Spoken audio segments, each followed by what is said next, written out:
দিছে। এই যে বিল্ডিংটা রংটা কেমন হয়েছে, সুন্দর হয়েছে অবশ্যই।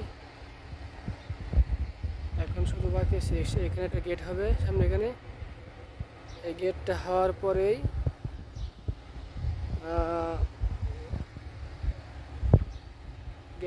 পরেই উদ্বোধন হবে। বিশেষ করে বেশি দিন না, কিছুদিনের মধ্যেই উদ্বোধন হয়ে যাবে।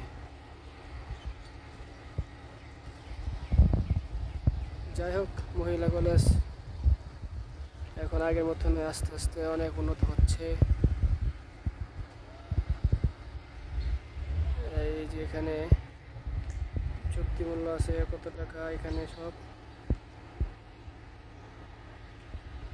সরকারি প্রতিষ্ঠানগুলো আসলে খুবই সুন্দর।